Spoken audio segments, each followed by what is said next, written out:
মাসিমা নিরস্ত্র ভাবে এসেছিলেন, কোন রকম অস্ত্র নেই হাতে, তারপরে পুলিশের এই ব্যবহার, কি বলবেন? পুলিশ নির্লজ্জ পুলিশ, সেটা আমরা সেই 9 তারিখ দেখেছিলাম।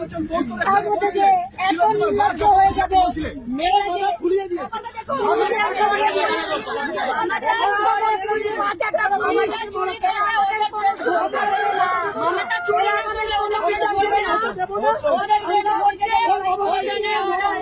আপনি তো আহত হয়েছেন, এই অবস্থায় যাবেন নবান্ন পর্যন্ত?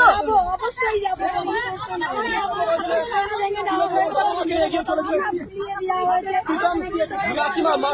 জয় শ্রীরাম বন্ধুরা, রাম রাম।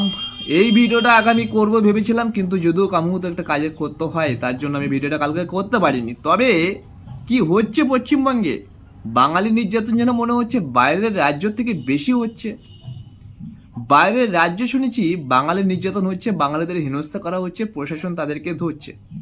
তবে আগামীকাল অভয়ের বাবা মা যে মিছিল ডেকেছিল, অর্থাৎ সাধারণ মানুষের যে ডেকেছিল অভয়ের বিচার ফিরিয়ে নিয়ে আসার জন্য, নির্মমভাবে যে মেয়েটাকে মারা হয়েছিল, অপরাধীরা যে লুকিয়ে রয়েছে তাদেরকে সাজা দেওয়ার জন্য সাধারণ মানুষকে আহ্বান করেছিল, পাশে থাকার বার্তা দিয়েছিল।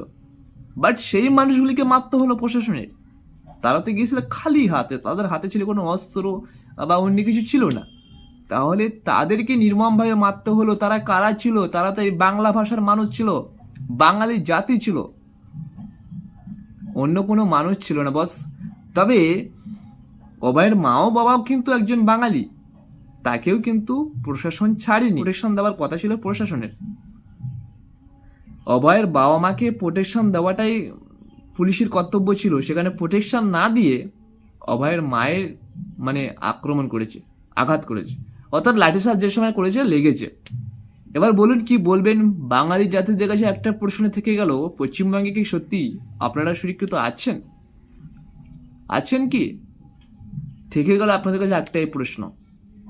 এবার অনেকেই বুদ্ধিজীবীরা বলবে, বড় বড় সেলিব্রিটিরা বলবে বাংলা ভাষাকে আমরা ভালোবাসি।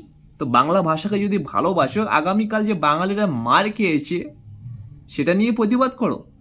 বাইরের রাজ্য বাঙালিরা কতটা ভালো আছে কি খারাপ আছে সেটা আমাদের মতো সাধারণ মানুষেরাই জানে, কারণ আমরাই বাইরে বেশি থাকি। ঠিক আছে, যাই হোক, ভালোবাসা রইল। জয় হিন্দ, ভারত মাতা কি জয়।